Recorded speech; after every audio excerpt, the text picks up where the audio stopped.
This video is brought to you in part by Amazon.com. We made a literal deal with the devil to bring you tons of free trials, great deals, and product recommendations. I'm talking promo codes for up to 80% off, free books from Audible. You can even view a list of books I've used as sources in these videos. If you see a book you want to read, you can buy it or anything else, and this channel will get a cut of that sweet, sweet capitalism. Just go to Amazon.com/shop/fancyteeth or click any of the Amazon links in the doobly-doo.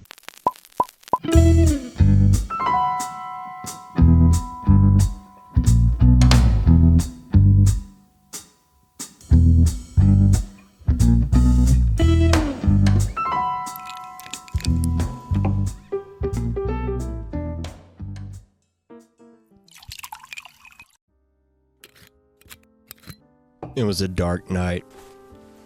The kind of night that's, well, dark. I didn't care. I was having breakfast. Liquid breakfast. This case came to me from the father of lies on Patreon. I thought cases were supposed to come from an attractive, seductive woman, one who brings disaster in her wake. I guess that's just a little too cliche, even for this channel. I shifted my focus to my case files. This guy knew something. I was about to find out what. I looked over the evidence again. Why? Why did this Manhunter? Why did he love Oreo cookies? I was short on time, short on leads. I needed to consult an informant. It was time to hit the street. Sesame Street. Tell me everything you know about Martian Manhunter. Loaded with an array of superpowers that rival even the Man of Steel himself, Martian Manhunter was created by writer Joseph Samachson and artist Joe Certa, and first appeared in Detective Comics number 225 in December of 1955 as a hard-boiled private eye who used the alias John Jones. He went on to become a founding member of the Justice League of America. His real name, however, was John Johns of the planet Mars. Transported due to a mistake during an experiment gone wrong by scientist Saul Erdel, Martian Manhunter was a peacekeeper back on his home planet, a job actually called Manhunter, similar to a police officer / superhero here on planet Earth, where I am totally from.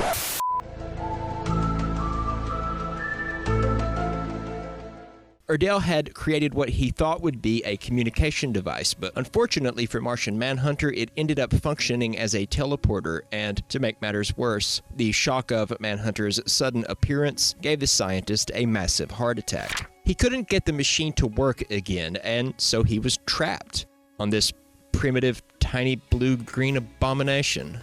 His past experience made detective work a perfect fit, and he continued in his Manhunter ways while trapped here, away from his loving family, a wife and a daughter. I wouldn't know anything about that, though.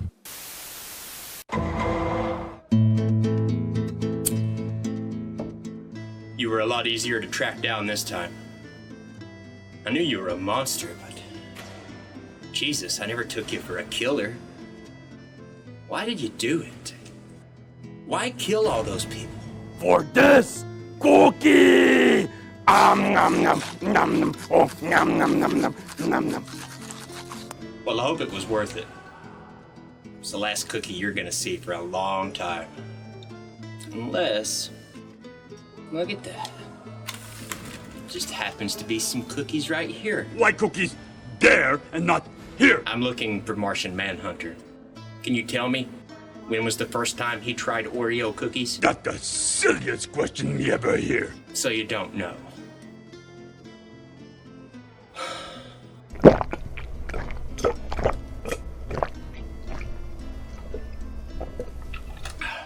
Can you tell me why he loves cookies so much? Me wrong second ago. That's the silliest question we ever heard. And it was right there, sitting in the big house, listening to my voice bounce off the walls while I give this blue schmuck the 3rd degree. That's when it hit me. Why don't I just Google it? Some gumshoe I turned out to be. It was time to make tracks. Bye-bye.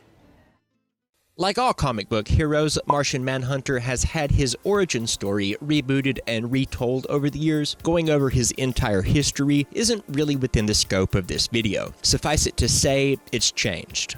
I'll link a video in the description. For the purposes of our video, though, we're skipping ahead, specifically to December of 1987 and Justice League International number 8. And this is where I stop so that I can tell you guys a story. Because the tale of Justice League International is also the story of Martian Manhunter and his obsession with cookies. I mean, comics in the 1980s weren't exactly known for their humor, right? So our story begins around 1986. Hair was huge, just outstanding hair. Tremendous hair. Bon Jovi was slippery when wet and needed everyone to know about it. The Beastie Boys earned themselves a license to ill. Ferris Bueller took a day off, and Tom Cruise played some volleyball. Meanwhile, editor Andy Helfer was a little annoyed. Fellow employee Keith Geffen would stop by his office every Friday to tease him about his new assignment. Geffen would poke his head into Helfer's office, put on a wide grin, and say, "Justice League. I'm trying to sleep!" And just as quickly as he'd appeared, he'd abruptly leave. This was a not-so-subtle advertisement for his services. You see, a few months earlier, Marvel's then editor-in-chief Dick Giordano had asked Helfer to bring back the Justice League. Helfer thought that he'd just been handed everything that he wanted. All of DC's most popular and powerful characters finally back together under one banner. Problem was, Superman, Wonder Woman, and The Flash were all undergoing a bit of a renovation at the time. Helfer couldn't use them. He'd only had access to Batman because Denny O'Neil took pity on him. This version of the Justice League was created around some very specific demands, mostly demands about what not to do. No Wonder Woman, no Superman, no Aquaman, no Flash, a Green Lantern, sure, but no Hal Jordan. And so, as they say, misery loves company. And so the next time Geffen stuck his head into Helfer's office and started to say, "Justice League," he was abruptly interrupted. "You want it, you got it," Helfer told him. From then on, he had a partner to help shoulder the burden of creating a JLA with none of the big guys. The result was a version of the Justice League that was more of a comedy than anything else. This was, according to editor Andy Helfer, a direct response to the grim and gritty style of superheroics that had become so popular in the year preceding the rebirth of the Justice League. Helfer, Keith Giffen, and the rest of the team were making the best of what they had to work with. They put together the most powerful team they could, given the properties they were allowed to use. But by the end of the first story arc, even Captain Marvel and Dr. Fate were gone, but not before Captain Marvel left his mark on Martian Manhunter. Shazam, Captain Marvel, not Marvel, Captain Marvel. This page in issue number 4 shows the Captain enjoying some delicious cookies and milk? I assume that's milk. This was the first time anyone had shown Martian Manhunter an Oreo cookie, and it's not just funny, it's entirely in character for a hero who is secretly a 12-year-old boy. Still, the gag might have started with young Billy Batson, but it would stick to Martian Manhunter for years to come. Issues number 7 and 8 see our heroes moving into a new role as an international force with UN recognition. In fact, the original Martian Manhunter cookie joke takes place in issue number 8 when Johns is moving into an embassy and one of the movers asks him about how his entire crate of Oreo cookies will fit up the stairs. I'm just going to pause here for a second and let you guys read it. Take this opportunity to click on the bell so that you get notified when I upload again, and maybe click the thumbs up-a-majig. Come on. Do it.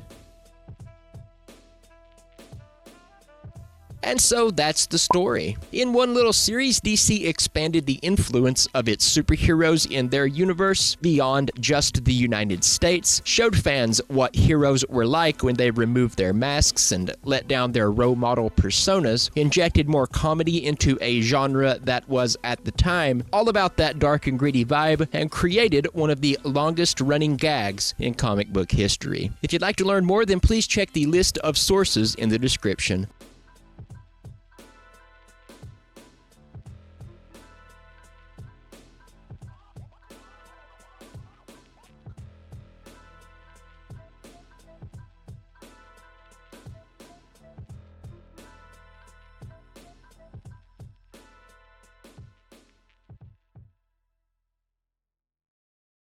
Thank you again to the Father of Lies, and if you'd like to suggest a topic, then you can do so at patreon.com/fancyteeth. Until next time, be kind to each other. I'm Jay Parks.